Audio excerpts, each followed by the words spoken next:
تخيل انت في انترفيو شركه بتقدم على وظيفه انجينير. سألك لو انت دلوقتي في شركه وطلبوا منك تعمل تشات بوت وهم مش فارق معاهم قوي هتعمله ازاي، لكن اهم حاجه بالنسبه لهم ان هو يكون efficient وشغال كويس جدا. فهتفكر شويه كده وتقول لي طبعا انا عندي خبره كبيره في الموضوع ده. اول حاجه هشوف المشكله اللي عندي، بعدها هشوف التايب اوف داتا اللي عندي، وبعدها هشوف تريننج الجوريزم وموديل كويس، وبعدها ابدا اترين الموديل بتاعي واتست. اقول لك ستوب ستوب ستوب، للاسف انت مش معانا في الشركه.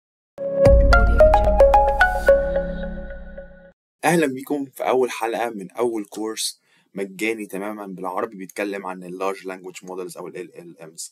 طيب اول حاجه بس خلوني اتكلم عن المشهد اللي كان في الاول ده، وليه الموظف ده معرفش ياخد الوظيفه بالرغم انه قال الستبس صح بتاعت ازاي تحل المشكله بالماشين ليرنينج. لكن دلوقتي للاسف الدنيا كلها بقت متجهه للاتجاه بتاع الكورس النهارده اللي هو بتاع لارج لانجويج مودلز او الحاجات اللي شبه تشات جي بي تي. الكورس ده كورس تاسيسي فاونديشنال مهم جدا عشان تفهم ال LLMs وتفهم الحاجات البيسك اللي لازم تكون فاهمها وعارف ايه هي وازاي بتشتغل عشان تقدر تخش في الاندستري دي. لان دلوقتي مبقاش في حاجه اسمها الماشين ليرنينج انجينير التقليدي اللي هو الشخص اللي بيقعد بس يترين مودلز ويجمع داتا ويبدا فروم سكراتش. الموضوع ده انتهى تماما دلوقتي وبقى كله بيستخدم المودلز الموجوده دلوقتي وبيحاول يعمل فاين تيوننج، يحاول يخليها سبيسيفيك اكتر للتاسك اللي احنا بنستخدمه. عشان كده الشخص ده ما جابش الوظيفه لان هو راح للابروتش القديم اللي هو ان انا هبدا من فروم سكراتش. دلوقتي الدنيا مختلفه تماما وكل الشغل فوكس على ال LLMs او اللارج لانجويج مودلز، وهو موضوع الكورس بتاعنا النهارده. اول حاجه الكورس ده متعوب فيه جدا بجد، فيا ريت لو عاجبك ان تبدا تعمل لايك وتعمل شير عشان يوصل لاكبر عدد من الناس، عشان دي الحاجه اللي بتخليني فعلا اتحمس وابدا اكتر اكتر في الكورس واتعلم اكتر عشان اقدر كمان اجمع في الكورس ده ويبقى كورس فعلا دسم.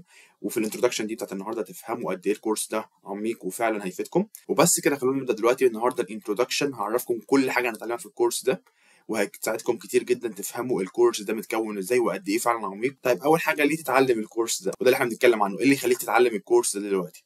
زي ما قلنا ال LLMs موجوده في كل حاجه من حياتنا اليوميه. اول حاجه انت بتصحى الصبح مثلا لو انت راجل كودر، اي وظيفه او اي حاجه لها علاقه بالكودينج او بروجرامينج تكتب كود بتحتاج تشات جي بي تي، بتحتاج الحاجات اللي بتكتب كود وبتساعدك فيها زي ديب سيك زي كيو ان. فاول حاجه تكتب كود. تاني حاجه انك تكتب ايميلز. الايميلز دلوقتي انت بتكتب في اي وظيفه ايا كانت هي ايه، تكتب ميل، تستقبل ميل، كل الكلام ده مهم في اللارج لانجويج مودلز. اللارج لانجويج مودلز جنريشنال، بتجنريت تكست، بتكتب كلام، فمن غيرها ممكن الايميل بتاعك يبقى بشكل مش بروفيشنال وانت تستخدمه كل يوم. تكست سمرايزيشن، لو انت دلوقتي بتعمل سمري لتكست معين زي مثلا انك تاخد مقاله كبيره او تاخد ايميل كبير عايز تعرف الملخص بتاعه او عايز تتعلم حاجه جديده بسرعه، بتحتاج تعمل سمري او بتحتاج انك تاخد الشغل الكبير اللي انت عملته وتحطه في هيئه سمري.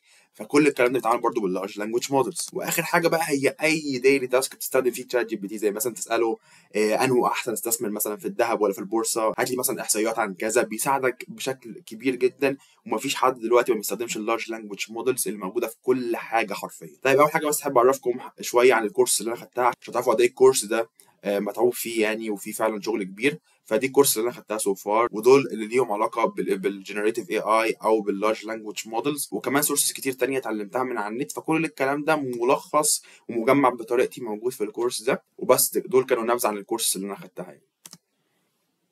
نخش بقى في الكلام الجد. ليه تتعلم الكورس ده لو عايز تشتغل في الاندستري بتاعت الاي اي او الذكاء الاصطناعي اللي هو حرفيا الحاضر والمستقبل وحتى كان الماضي، بس احنا للاسف متاخرين عندنا. ما ينفعش باي شكل من الاشكال تقول انا دلوقتي خلاص انا ماليش دعوه بالال LLMs، انا شاطر جدا في الناتشرال لانجويج بروسيسنج او كويس جدا في ان انا اعمل مودلز واحل اي ماشين ليرنينج بروبلم. ده مستحيل. ما ينفعش تقول انا مش هحتاج اللارج لانجويج مودلز، خليني انا في الحاجات التانيه، لان اصلا مفيش حاجات تانيه، هو كله دلوقتي متجه للارج لانجويج مودلز. وخليني اوريك ازاي. تعالوا مثلا ناخد شويه من الجوبس الموجوده دلوقتي، ودي الجوبس البروميننت او الموجوده دلوقتي في الساحه بالنسبه للاندستري بتاعت الماشين ليرنينج اللي هي الاندستري المكتسحه العالم دلوقتي. فلو مثلا خدنا اول حاجه اللي هي الاي اي انجينير او الساينتست، دلوقتي في كل وظيفتهم دلوقتي ان هم بيديفلوب ويترينوا اللارج لانجويج مودلز ويعملوا لهم فاين تيوننج. هنفهم يعني ايه الكلام ده قدام، ودي حاجه من الحاجات الاساسيه الموجوده في الكورس ده. الكورس ده هيديكم معلومات عن كل الكلام ده بشكل دقيق وفي نفس الوقت سهل ومبسط.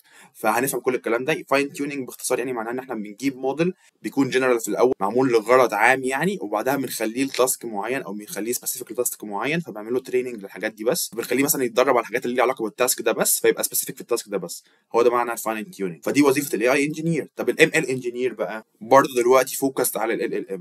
بيعمل ايه؟ ده بيجهز الانفراستراكشر اللي احنا محتاجينها عشان نبدا نديبلوي الموديل. يعني ايه نديبلوي الموديل؟ ان احنا بعد ما نعمل له تريننج نبدا بقى نستخدمه، هي دي اسمها ديبلوينج. فالماشين ليرنينج انجينير دلوقتي بيعمل كده، او دي الوظائف الموجوده دلوقتي دي. البرومبت انجينيرنج دي حاجه مهمه جدا، لان انت في الموديل ده لازم تعرف ازاي تخاطبه، ازاي تكلمه. ممكن اتنين عايزين نفس الحاجه، واحد يكتب رساله يجيله ريسبونس، واحد يكتب رساله يجيله ريسبونس تاني خالص، وفعلا بيفرقوا جدا في الكواليتي واهميه الانفورميشن اللي موجوده. فعشان كده ده جزء اساسي وهو اسمه برومبت انجينير. الاي اي برودكت انجينير ده بقى وظيفته ايه؟ ده وظيفته ان انت دلوقتي لو انت بتعمل ديفلوب لاب، يعني انت دلوقتي بتعمل اب معين هتحتاج مثلا تعمل فيه تشات بوت مثلا، فانت مش هينفع برضو كمان مره تبيلد فروم سكراتش كده، انت بترجع لسنه 1980، ما ينفعش.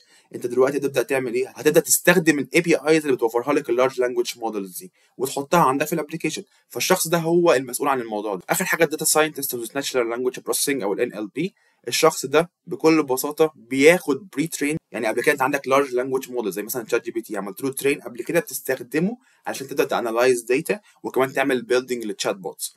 فكل الجوبس دلوقتي متجهه لل ال امز او اللارج لانجويج مودلز. فالموضوع مش رفاهيه، انت ما ينفعش دلوقتي تقعد تتعلم بالطريقه القديمه وتقول خلاص انا هديسكارد اللارج لانجويج مودلز. عشان كده مهم جدا تتعلم الكورس ده. اسمع واحد دلوقتي بيقول لي طب انا يا عم ماليش علاقه اصلا بالاي اي اندستري، انا دلوقتي مثلا شغال مدير مبيعات، اي حاجه هستفيد من الكورس ده في ايه؟ والاجابه في كلمه واحده قلناها من شويه وهي البرومبت انجينيرنج. انت دلوقتي في اي مجال في الحياه هتحتاج الاي اي، هتحتاج تستخدمه وتتعامل معاه كيوزر، فلازم تعرف ازاي تكلمه وتخاطبه بلغته، وده اسمها البرومبت انجينيرنج. ازاي تكتب برومبت، ازاي تكتب رساله لتشات جي بي تي فيديك الانسر اللي انت عايزها ويديك احسن انسر ممكنه، دي اسمه البرومبت انجينيرنج.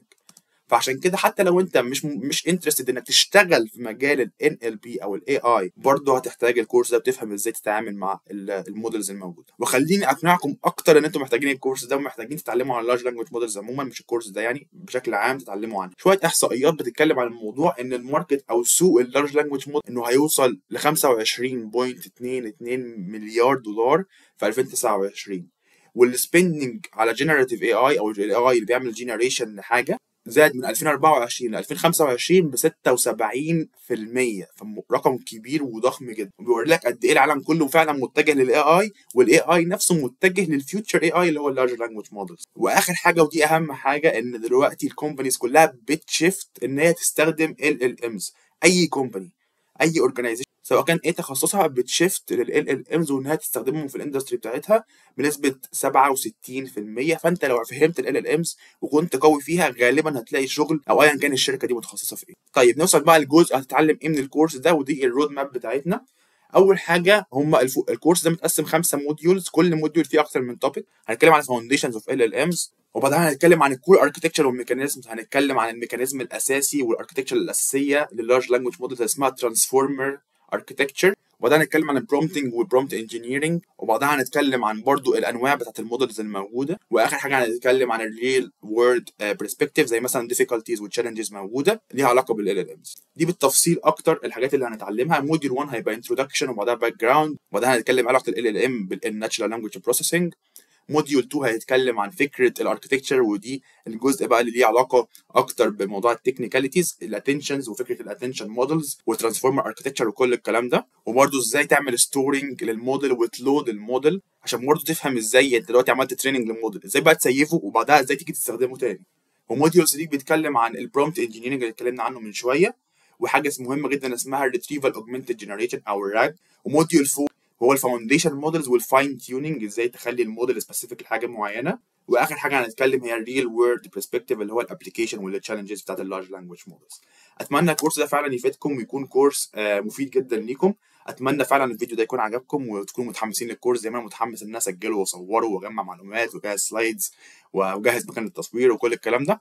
يا ريت تعملوا شير مع صحابكم عشان المجهود ده فعلا كان كبير قوي في الكورس ده، وفعلا الواحد بيحبط شويه لما ما يلاقيش دعم كتير برغم كل التعب اللي عمله ده في الكورس ده. فعشان كده لو عجبك الفيديو ده شيره مع اصحابك، وحاول فعلا تعرف الناس اكتر عن الكورس ده، واتمنى يكون فادك. وحاول تقول لي في الكومنتس ايه الحاجات اللي محتاج تتغير عن فورمات اول حلقه مثلا نغير فيه ايه بحيث ان يكون مفيد اكتر. وشكرا جدا ليكم على المشاهده، ما تنسونيش باللايك والسبسكرايب والكومنت والشير، وشكرا جدا ليكم على الدعم المستمر. مع السلامه.